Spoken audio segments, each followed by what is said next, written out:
Okay, yung araw ito ay araw ng linggo.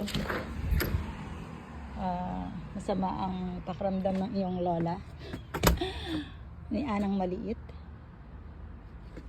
Lalabas muna ako para maghanap ng Tylenol para sa sakit ng katawan. Sakit ng aking katawan. Ganda ng panahon ngayon. Hindi katulad kahapon ng ulan. Oops. Ganda ng sikat ng araw. Sana laging ganito. Pero yung sikat ng araw niya talaga naman. Ang lamig pa rin ng simoy ng hangin. Tatanga ako doon sa bike na yun. Ayun o. Kita nyo ba yun? Yun. Focus. Yun. Tagal na yan dyan. Parang iniwan. O iniwan ng kung sinong may-ari. Tapos di na niya binalikan. Pero in fairness, wala nakuha. At iniwan yun dyan. Nakatambak lang. Sa Pilipinas yan, pag ganyan iniwan at hindi ka na babalikan. Maya wala na yan. Ito po ang famous na St. Narcissus Cathedral. Kapitbahay po namin sa Lord. Yan.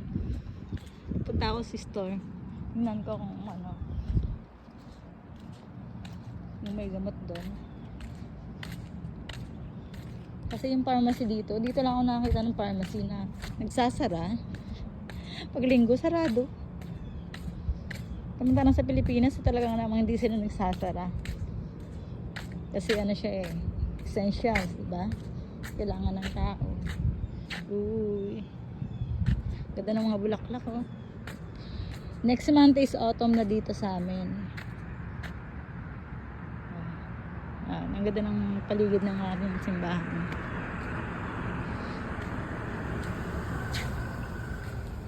Next month lilipat na kami ng bahay dun, oh. Yung bahay na po lilipatan namin, yung may kulay red ang bubong. Yung kami lilipat. Parang nabili ng aming boss. Kaya pag sa lahat yata ng kanyang Pilipinong katrabado, pagsasama-samahin nilang doon para daw mas less yung aming babayaran compare dito sa aming pinitirahan ngayon. Sobrang laki kasi ng tirahan ng aming upa. Bagay, compare naman sa ibang mga tao dito, sa mga kasamahan ko, mas malaki yung binabayaran nila compare sa amin. So, let's see nga. Ito yung aming grocery dito. Nag-iisang grocery to dito sa area na to. Oh, may black people doon sa kanila. Ayan. Canada Post. Post office yan dito sa amin.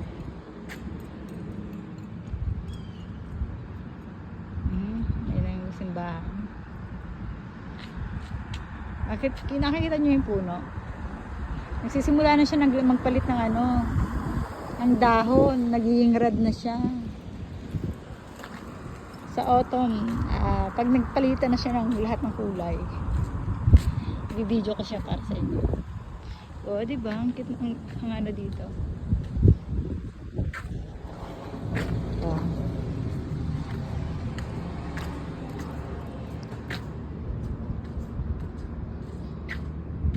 Intermarket. Dito, automatic siya nagbubukas. Bukas na siya. Water. Dito pag may bote ka. Yung mga water bottle.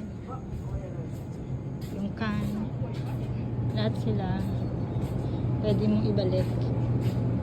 Meron siyang 0.5. Ay, 0.5 cents yata. Yung makukuha. 5 cents. 5 cents.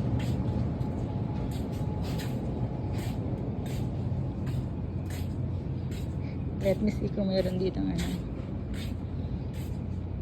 bili kaya akong tinapay. Parang dami nito, no? Kasi parang masarap, oh. Yung kasi kumain ng kanin sa umaga. Tsaka yung pambaon-baon sa trabaho.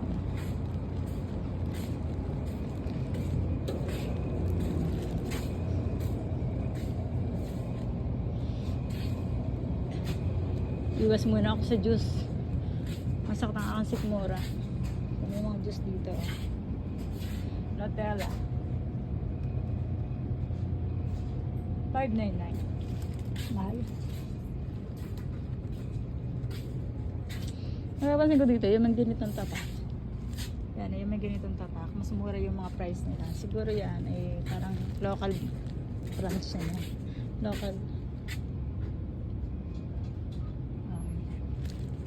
Local product nila. Apples na naman.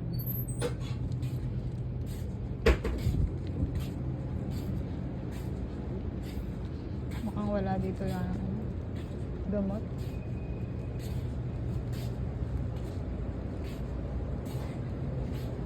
Siguro dahil nasobrahan ako sa soft drinks. Nung birthday ko kasi bumili ako ng dalawang botings.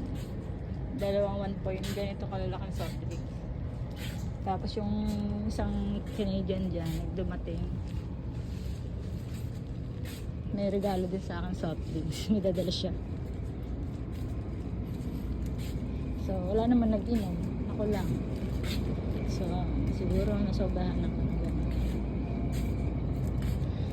Most yung ano dito, sabon din ito.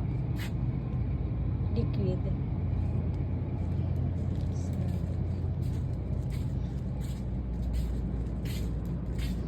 Kag-grocery ko lang naman kasi. Parang gusto kong bumili nito. Kasi pag naghuhugas ako ng plato.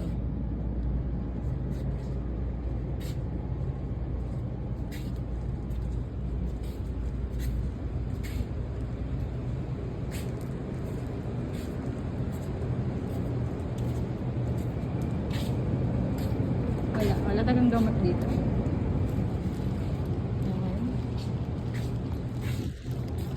Ito lang, at gusto kong ipakita sa inyo yung grocery dito.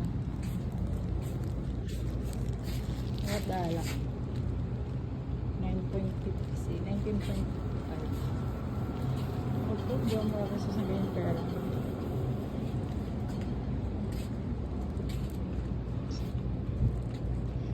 Yun, Bose. Alam mo yung mga salita dito, parang ano, ang hirap i-pronounce ng mga salita nila. Oh, passionate.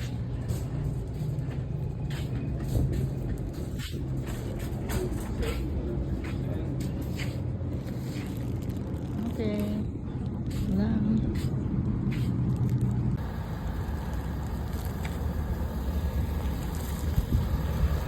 Ito nga at pabalik na tayo. Ay, nako. Wala silang Telenol. Na-research ko kasi ng Telenol ay maganda siya sa mga body pain, muscle pain. So, ay wala. Bukas na marahil. Tingnan ko yung ano, yung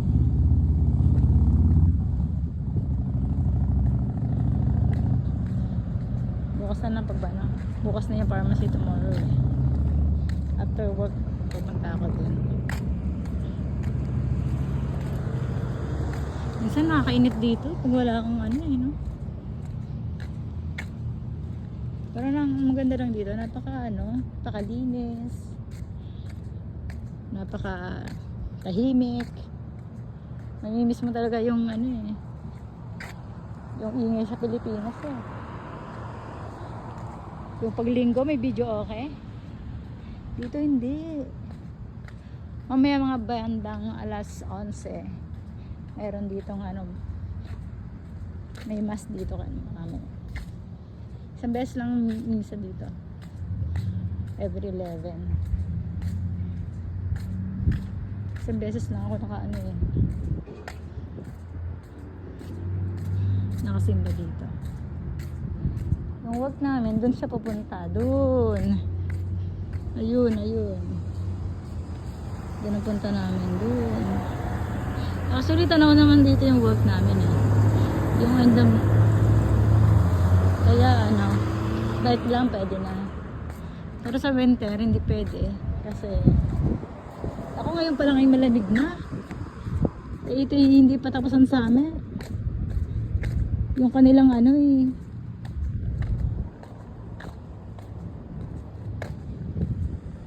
Oo, tama. Oo, yung ganda ng aming halaman. Halaman ko dito sa harap ng ating bahay. Hindi mo kami nag-aalaga nito, may nag-aalaga.